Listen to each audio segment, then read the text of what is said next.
तो hello guys, आप सभी का स्वागत है मेरे चैनल टेक्निकल स्टडी में। आज हम एक न्यू टॉपिक के बारे में बात करेंगे जिसका नाम है संधारित्र, जिसको कंडेंसर भी बोला जाता है। और सबसे पहले हम संधारित्र की आज टॉपिक के बारे में बात करेंगे जो इलेक्ट्रॉनिक्स और इलेक्ट्रिकल का दोनों का कॉमन पार्ट है। आगे हम जल्द इलेक्ट्रॉनिक्स की वीडियो भी अपलोड करने वाले हैं, कॉम्बिनेशन सर्किट्स और एम्पलीफायर आदि के बारे में। तो जल्दी से जल्दी हमारे चैनल को सब्सक्राइब कर लें, आगे शेयर करें, क्योंकि आपको भी आगे नोटिफिकेशन मिलती रहेगी। बेल आइकन को भी साथ में प्रेस कर लें। तो सबसे पहले हम संधारित्र समझेंगे। संधारित्र को कंडेंसर भी बोला जाता है। तो हम बात करेंगे संधारित्र। आवेश संग्रहित करने वाली युक्ति क्या कहलाती है? संधारित्र कहलाती है। मान लो कि दो प्लेट है ए और बी, इनके बीच परावैद्युतीय पदार्थ रखकर बनाई गई युक्ति क्या कहलाती है? संधारित्र कहलाती है। इनके बीच परावैद्युतीय पदार्थ रखकर बनाई गई युक्ति क्या कहलाती है? संधारित्र कहलाती है। उसके बाद हम बात करेंगे धारिता की।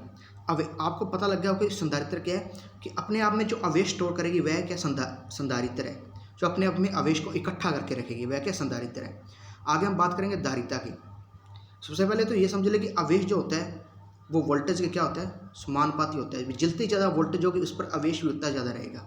जितनी ज़्यादा वोल्टेज होगी वह आवेश भी कैपेसिटर उतना ही ज़्यादा संग्रहित करेगा। तो इनके बीच में आवेश और कि इनके बीच एक समानुपाती का चिन्ह आता है। अगर इसको हटाएंगे तो अपने पास यहाँ क्या आएगा? धारिता आएगी। क्या आएगा? सी आएगा। अगर अपना इसको यहाँ से फॉर्मूला बनाए तो ये बन गया ये फॉर्मूला।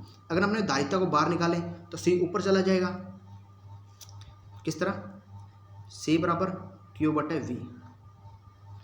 ये अपने पास फाइनल फॉर्मूला बन जाएगा धारिता का। अब अपने पास धारिता की बात करें। धारिता क्या है? आवेश को संग्रहित करने की क्षमता क्या कहलाती है? धारिता कहलाती है। जिस तरह मान लो कि अपने डेली का 50 केजी भोजन करते हैं, तो अपने एक डेली के सहन करने की उसको क्षमता है कि हम डेली 50 केजी ही भोजन सहन कर सकते हैं। तो उसी तरह एक संधारित्र की आवेश संग्रहित करने की लिमिट क्षमता होती है, उसको क्या कहते हैं? धारिता कहलाते हैं। धारिता का मात्रक क्या होता है? फेरड। और यहाँ से एक हमने सूत्र निकाला था क्यू बराबर वी। तो यहाँ से एक और मात्रक बन जाएगा। इसका मात्रक क्या होगा? कूलाम। और ये वोल्ट, कूलाम प्रति वोल्ट। इसका दूसरा मात्रक यहाँ से बनेगा। धारिता के दो मात्रक आपने सामने हो चुके हैं। पहला मात्रक आपने देख लिया होगा तो फेरड, और दूसरा मात्रक अपने पास क्या आ गया? फेरड प्रति कूलाम 1 फेरड। या अपने पास दो मात्रक आ गए, पहला फेरड, दूसरा कूलाम प्रति वोल्ट। अगर संधारित्र संरचना की बात करें तो यही आपको पहले समझा दिया है कि धारिता में दो धातु के प्लेटों के बीच परावैद्युतीय पदार्थ का बनाई गई युक्ति कहलाती है संधारित्र कहलाती है। अब आगे बात करेंगे संधारित्र कैपेसिटर ऑफ टाइप की। ये कौन कौन से कैपेसिटर होते हैं आप जो अपने अभी नहीं देखे होंगे? काफ़ी ज़्यादा क्वेश्चन पूछे गए कई एग्जामों में। आपको नॉलेज के लिए यह भी पता होना चाहिए कौन कौन से। सबसे पहले तो हम बात करेंगे अवरक्त कैपेसिटर की। सबसे पहले बात करेंगे अवरक्त कैपेसिटर। इसका प्रयोग उच्च परिपथ आवर्ती और रेडियो परिपथों में किया जाता है। आपको सिर्फ यही याद रखना है, अवरक्त कैपेसिटर का प्रयोग रेडियो परिपथ और उच्चावर्ती परिपथों में किया जाता है, क्योंकि रेडियो एक इलेक्ट्रॉनिक्स युक्ति है और उच्चावर्ती परिपथ में भी काफ़ी जगह उच्चावर्ती की आवश्यकता होती है इलेक्ट्रॉनिक्स युक्तियों में। तो आपको यही बात याद रखनी है कि अब सीधा यही क्वेश्चन पूछेगा अवरक्त कैपेसिटर का प्रयोग कहाँ किया जाता है? तो रेडियो परिपथों में, उच्चावर्ती परिपथों में किया जाता है। आगे हम बात करेंगे इलेक्ट्रोलाइट कैपेसिटर। सबसे मोस्ट इंपॉर्टेंट क्वेश्चन इसका एक ही बनता है यहाँ से कि आपको इतना ही पूछेगा इलेक्ट्रोलाइट कैपेसिटर होता है जो वो कौन से सिद्धांत पर कार्य करता है? वह विद्युतीय अपघटन के सिद्धांत पर कार्य करता है। अगर आपको सिद्धांत पता होगा तो सेल और बैटरी का आपको सिद्धांत पता होगा। उसी सिद्धांत पर यह इलेक्ट्रोलाइट क्या करता है? कार्य करता है। उसी सिद्धांत पर यह इलेक्ट्रोलाइट क्या करता है? कैपेसिटर कार्य करता है। इसमें आप आगे आपको याद रख सकते हो कि इसमें परावैद्युतीय पदार्थ है जो एल्यूमिनियम ऑक्साइड, एल्यूमिनियम बोरेट, टोल्यूम ऑक्साइड का विद्युत अपघटन का प्रयोग किया जाता है। और आगे बात करेंगे कि ध्रुवीय कैपेसिटर आपको पता होगा केवल डीसी सप्लाई पे कार्य करेगा। ध्रुवीय कैपेसिटर केवल डीसी सप्लाई, जिसकी प्लस और माइनस दो ध्रुवता होगी, वैसे डीसी सप्लाई पे कार्य करेगा। तो जिसका प्रयोग रेडियो, टीवी रिसीवर, ट्रांजिस्टर आदि ऑसिलेटर कपलिंग में किया जाता है, क्योंकि रेडियो आपको पता है डीसी सप्लाई पे कार्य करता है। टीवी रिसीवर में इलेक्ट्रॉनिक्स युक्ति है, वहाँ भी डीसी सप्लाई प्रयोग होती है। ट्रांजिस्टर में डीसी सप्लाई प्रयोग होती है। ऑसिलेटर कपलिंग में भी डीसी सप्लाई प्रयोग होती है। तो डीसी ध्रुवीय कैपेसिटर वहीं प्रयोग होगा जहाँ डीसी सप्लाई होगी। अगर आपको ऐसे याद रखो तो आपको पता होगा डीसी सप्लाई कहाँ कहाँ होती है। रेडियो में डीसी सप्लाई होती है, टीवी रिसीवर में डीसी सप्लाई होती है, ट्रांजिस्टर में डीसी सप्लाई होती है, कपलिंग में डीसी सप्लाई यूज़ होती है। तो वहीं इसका पता होगा कि ध्रुवीय कैपेसिटर डीसी सप्लाई उपयोग करता है, तो वहीं इसका ही यूज़ होगा। आगे बात करेंगे अध्रुवीय कैपेसिटर की कि अध्रुवीय कैपेसिटर यह दो ध्रुवीय इलेक्ट्रोलाइट का विपरीत श्रेणी संयोजन होता है। इसमें क्या होता है, दो ध्रुवीय जो होते हैं ना, जो विपरीत संयोजन में जुड़े होते हैं, तो वह क्या होगा, अध्रुवीय होता। तो अध्रुवीय कैपेसिटर का प्रयोग कहाँ कहाँ होता है वो देखेंगे अपने। अध्रुवीय कैपेसिटर का प्रयोग कहाँ कहाँ होता है, तो पहला आपको पता होगा शक्ति गुण सुधारने में और सिंगल फेज मोटर को सेल्फ स्टार्ट करने में इसका प्रयोग होता है।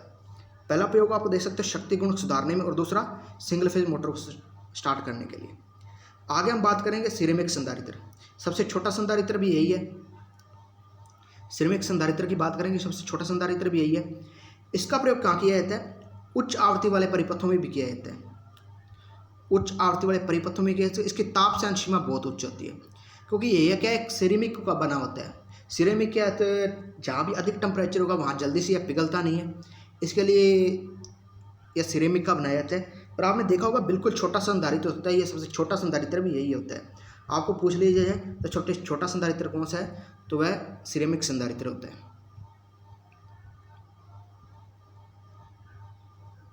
और आगे अपने बात करते हैं अभी आगे और क्या क्या होता है कैपेसिटर में। आगे अपने बात करेंगे कि आपको बता दिया मैंने, सिंगल फेज मोटर को सेल्फ स्टार्ट करने, पावर फैक्टर सुधारने में। एक प्रयोग इसका और है कि स्पार्किंग को कम करने में भी जो अध्रुवीय कैपेसिटर का प्रयोग किया है, तो स्पार्किंग को भी कम करता है। स्पार्किंग को किस तरह कम करेगा कि ये पीछे जो कॉन्टैक्ट होते हैं उनके पीछे लगा दिया जाता है और इसके एक को फेज और न्यूट्रल के साथ जोड़ दिया जाता है, जिसके क्या स्पार्किंग बहुत कम हो जाती है। उसके बाद हम दूसरे संधारित्र, लास्ट संधारित्र की बात करेंगे कि वायु संधारित्र होता है, जिसको गैंग कैपेसिटर भी बोला जाता है। इसमें दो से अधिक समांतर प्लेटों का प्रयोग करके प्रविद्युतीय का कार्य हवा करती है। इसमें क्या होता है, मान लो ये कैपेसिटर है, इसमें बहुत सी अलग अलग प्लेटें से निकाली जाती है, अलग अलग प्लेटें होती है, इस तरह बहुत ही अलग अलग कैपेसिटर निकाले जाते हैं। तो क्या ये आप देख रहे हो सभी की एक गैंग बन गई, दो ये हो गए, दो ये हो गए, एक गैंग के नुमा ये बन गए, इसलिए इसको गैंग कैपेसिटर भी बोला जाता है। इसके अंदर जो प्रविद्युतीय कार्य करती है वो क्या करती है, वायु करती है, जो हवा करती है। और इसका प्रयोग रेडियो परिपथों में किया जाता है, ट्रांसमिशन तथा रिसीवर में किया जाता है, ट्रांसमिशन तथा रिसीवर में किया जाता है। रेडियो परिपथों में, रेडियो ट्रांसमिशन तथा रिसीवर में किया जाता है। अब अपने बात करेंगे गुण क्या क्या होते हैं संधारित्र में।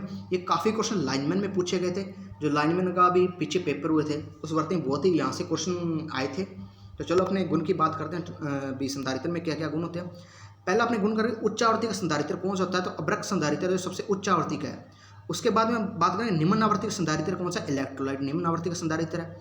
उच्च ब्रेकडाउन वोल्टेज किसकी है, तो अभ्रक की उच्च ब्रेकडाउन सबसे वोल्टेज अभ्रक की है। निम्न ब्रेकडाउन वोल्टेज वायु की है। अधिक आयु किसकी होती है, अभ्रक की होती है। सबसे अधिक आयु अभ्रक की होती है, क्यों, ये इसकी ताप सहन सीमा बहुत उच्च होती है और ये जल्दी से खराब भी नहीं होता, ना तो इसका लीकेज होना होता है कुछ। और सबसे निम्न आयु क्या होती है, इलेक्ट्रोलाइट की होती है। इसमें क्या होता है, आपको बताया था कि विद्युत अपघटन के सिद्धांत पर कार्य करता है, जिसके इसके अंदर क्या होता है कि इलेक्ट्रोलाइट की तरह एक पदार्थ भरा जाता है, जैसे एल्यूमिनियम बोरोट, एल्यूमिनियम ऑक्साइड का होता है, कि वो क्या है, जैसे टर्मिनलों के द्वारा लीक होना शुरू होता है, लीकेज हो जाता है, इसलिए इसकी आयु कम होगी। आगे एसी-डीसी पर कौन सा कार्य करता है, तो इलेक्ट्रोलाइट सप्लाई आपको बताया था, एसी-डीसी दोनों पर कार्य करेगा। उच्च धारिता किसकी होती है, इलेक्ट्रोलाइट कैपेसिटर की होती है। उच्च धारिता आपको समझ आओगी होगी। इसके बाद हम बात करेंगे निम्न धारिता किसकी होती है, तो निम्न धारिता किसकी होती है, तो वायु की होती है। उच्च ताप सहन सीमा किसकी होती है, आपने बात करके सिरेमिक की होती है। गैंग या परिवर्तनीय कैपेसिटर किसे बोला जाता है, वायु को बोला जाता है, वायु कैपेसिटर को। सबसे बड़ा कैपेसिटर इलेक्ट्रोलाइट है और सबसे छोटे आकार का कैपेसिटर भी सिरेमिक है। आपको ये मोस्ट है, आपको अगर एक बार पढ़ोगे अच्छे से समझोगे तो आपको ये आसानी से समझ आ जाएगा। आगे हम बात करेंगे कि डीसी पर कार्य प्रणाली किस तरह होती है, डीसी पर कैसे कार्य करता है। जब संधारित्रों को डीसी सप्लाई से जोड़ा जाता है, तो एक जिस प्लेट को प्लस से जोड़ा जाता है वहाँ प्लस आवेश इकट्ठा हो जाएगा एक साथ में, और जिस प्लेट को माइनस से जोड़ा जाता है वहाँ क्या होता है, माइनस आवेश इकट्ठा हो जाता है। आप यहाँ पढ़ोगे, जब संधारित्र डीसी सप्लाई से जोड़ा जाता है तो प्लेट के इलेक्ट्रॉन धन टर्मिनल से आकर्षित होकर प्लेट बी पर चले जाते हैं। धन प्लेट से क्या होते हैं, आकर्षित होकर प्लेट बी, जिसमें प्लेट धनावेशित व प्लेट बी ऋणावेशित हो जाती है। ठीक है, आपको यहाँ तक समझ में आ गया हो किस तरह कार्य करती है। आगे डीसी सप्लाई पे समझेंगे। डीसी सप्लाई पर कैपेसिटर युक्त परिपथ श्रेणी में संयोजित होती है। श्रेणी में विपरीत सेलों के समान होती है। आप देख रहे हो कि एक यहाँ ये कैपेसिटर है, तो यहाँ अपने इसको बैटरी से जोड़ते हैं, तो यहाँ इसको प्लस देते हैं, यहाँ इसके पास माइनस बन जाता है, यहाँ इसका माइनस होता है, इसका माइनस। अगर आप यहाँ से इसको क्या करो, इधर को खोल लोगे, इधर को खोल लोगे, बताता हूँ आपको कैसे आगे।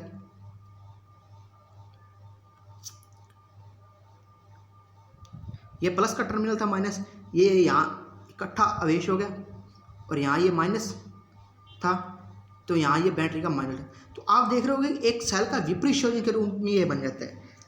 तो ये क्या आता है, डीसी सप्लाई का कैपेसिटर युक्त परिपथ की श्रेणी में संयोजित विपरीत सेलों के समान होती है।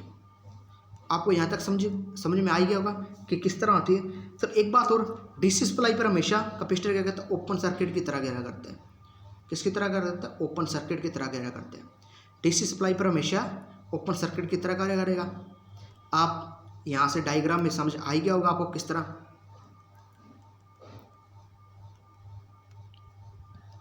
यहाँ से आप देख सकते हो डायग्राम में ऊपर, तो आपको समझ में आएगी होगी किस तरह ओपन सर्किट की तरह कार्य करते हैं। तो बाकी का जो पार्ट रहेगा अपने कल कैपेसिटर को पूरा कर लेंगे। तो मेरी वीडियो को शेयर जरूर करें। आपको समझ में आ रहा है या नहीं आ रहा, या आपको हमें वाइट बोर्ड पे कराना चाहिए, तो आप प्लीज़ मुझे कमेंट बॉक्स में बताएं कि सर आप वाइट बोर्ड पे कराएं, इस तरह हमें समझ कम में आ रहा है तो मैं ज़रूर आपको वाइट बोर्ड पे समझाने की कोशिश करूँगा। तो आज के लिए बस इतना ही। तो कल अपने कैपेसिटर को क्या पूरा कर लेंगे, कल न्यू वीडियो में देखते रहना। तो ओके बाइस।